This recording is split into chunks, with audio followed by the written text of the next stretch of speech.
Le graphe PERT, c'est un graphe utilisé pour la gestion des projets qui résume l'enchaînement d'un ensemble de tâches d'un projet. Cette méthode présente chaque tâche avec ses informations. Vous avez un cercle découpé en 3 parties. Vous avez la date au plus tôt, la date au plus tard et la marge de liberté. On va prendre un exemple pratique pour savoir comment construire un graphe PERT. Vous avez par exemple les informations de ce projet. Vous avez 3 colonnes.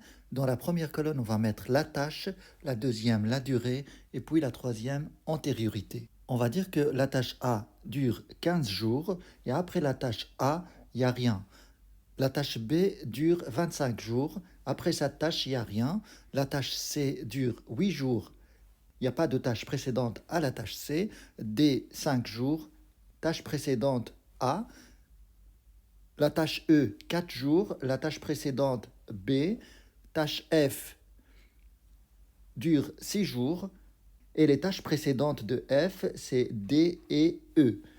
La tâche G dure 32 jours, la tâche précédente, c'est C. La tâche H dure 10 jours, et les tâches précédentes, vous avez G et E. La tâche I dure 6 jours, et les tâches précédentes à celle-là, c'est F et H. Comment on peut illustrer ces informations dans le graphe PERT? Sur base de ces informations que j'ai dans ce tableau, je sais que la tâche A n'est précédée d'aucune tâche, la tâche B pareil et la tâche C pareil. Donc mon projet va commencer avec ces 3 tâches A, B et C. Donc mon projet commence à la date 0 et au plus tard à la date 0. Donc la tâche A dure 15 jours, donc elle s'achève au plus tôt dans 15 jours. La tâche B dure 25 jours, s'achève au plus tôt 25 jours. Et la tâche C dure 8 jours, s'achève au plus tôt dans 8 jours. Après ABC, j'ai la tâche D. Je sais que la tâche D est précédée par la tâche A. Donc, je vais la représenter en lien avec la tâche A. La tâche D dure 5 jours et s'achève au plus tôt 5 jours plus les 15 jours de la tâche A. Ça fait 20 jours.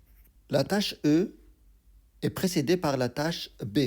Donc, je vais la mettre en lien avec la tâche B. La tâche E dure 4 jours et s'achève au plus tôt 4 jours plus 25 jours. Ça fait 29 jours. La tâche F dure 6 jours et est précédée par 2 tâches D et E. Donc j'ai ici D ici et E ici. Je vois que D s'achève au plus tôt 20 jours et E s'achève 29 jours. Donc c'est plus logique de la lier à E puisque E se termine après D.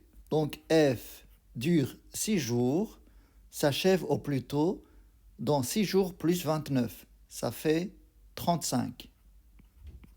On a G ici, dure 32 jours et précédé par la tâche C. Donc je vais la lier à la tâche C.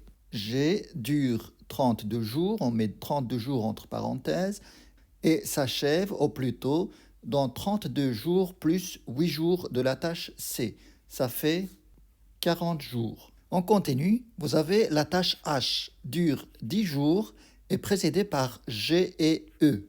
Là, je vais choisir, est-ce que je vais la lier à G ou bien à E? Je regarde la tâche qui dure le plus longtemps possible. Je vois que G, en fait, se termine dans 40 jours et E dans 29 jours. Eh bien, c'est plus logique de la lier à la tâche qui dure le plus longtemps possible, c'est-à-dire à la tâche G. Donc, on a ici H qui dure 10 jours, ce qui fait que la tâche va se terminer au plus tôt dans 50 jours. Et puis au final, on a la tâche I qui dure 6 jours et précédée par 2 tâches F et H. De la même manière, je vais regarder que H se termine dans 50 jours et F se termine dans 35 jours. Eh bien, je vais la lier à H. Donc vous avez I dure 6 jours et s'achève au plus tôt dans 56 jours. Là, on est à la fin de notre projet. Maintenant, une fois que vous arrivez à la fin du projet, on va calculer en fait la date au plus tard. Et comment faire pour calculer la date au plus tard? On commence de la fin du projet. Donc je vais commencer par la tâche I. Mais avant ça, j'ai oublié de représenter par un lien fictif ou bien une tâche fictive. Là, on a plusieurs tâches. Vous avez la tâche F, par exemple, est liée à la tâche D et E. On va quand même représenter une tâche fictive ici, qu'on va appeler D' avec la durée 0. On va faire pareil pour la tâche H, qui est liée à G et E. On va représenter une tâche fictive ici, qu'on va nommer E'0. Et on a aussi ici, il y a deux tâches, F et H.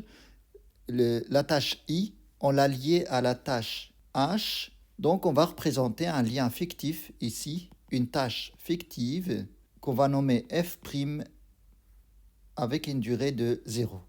Alors maintenant, pour déterminer la date au plus tard, on commence par la fin du projet. On a 56 ici, 56 jours. En allant à l'envers du graphe, on va réduire à chaque fois les jours d'avant. Vous avez 56 moins 6, ça fait 50. On va mettre ici 50. Vous avez 50 moins 0, ça fait 50 ici. 50 moins 10, ça fait 40 ici. Alors là, on a un problème parce qu'on a deux flèches. Soit on va aller dans ce sens-là, soit on va aller dans ce sens-là. Donc vous voyez qu'il y a cette flèche-là, il y a cette flèche-là. On va à l'envers des flèches. Donc on va choisir la durée la plus courte. On a 50 moins 6, ça fait 44, et 40 moins 0, ça fait 40. Donc on va choisir de mettre ici 40. Là, il n'y a pas de problème. 40 moins 0, ça fait 40. 40 moins 5, ça fait 35. 40 moins 4, ça fait 36. 40 moins 32, ça fait 8. Voilà, notre graphe est presque terminé. Il reste à ajouter notre marge de liberté. La marge de liberté, c'est simplement la différence entre la date au plus tôt et la date au plus tard du projet, de chaque tâche. Alors, la tâche A, vous avez 15 et 35. Donc, la différence entre les deux, ça fait 10. On note ici 10. 40 moins 20, ça fait 20. 11. 40 moins 29, ça fait 11. 50 moins 35, ça fait 15. 40 moins 40, 0. 50 moins 50, 0. 8 moins 8, 0. Qu'est-ce qui reste? La dernière, 0. Ça signifie quoi en fait cette marge de liberté? C'est-à-dire de combien de jours on peut retarder une tâche sans que le projet en entier soit retardé. Là, vous avez le début du projet. Alors, vous remarquez bien qu'il y a certaines tâches qui n'acceptent aucun retardement. Par exemple, c'est les tâches où vous avez la marge égale 0. C'est ces tâches-là. Alors, si on met en lien ces tâches-là, les tâches où il y a 0 de marge de liberté, eh bien, on se trouve dans ce qu'on appelle le chemin critique. C'est-à-dire que ces tâches-là doivent être achevées exactement à la date indiquée, soit au plus tôt, soit au plus tard, et tout retardement de ces tâches va faire retarder tout le projet en entier. Voilà comment on peut établir ce qu'on appelle un graphe perte. Merci d'avoir regardé ce cours et à très bientôt.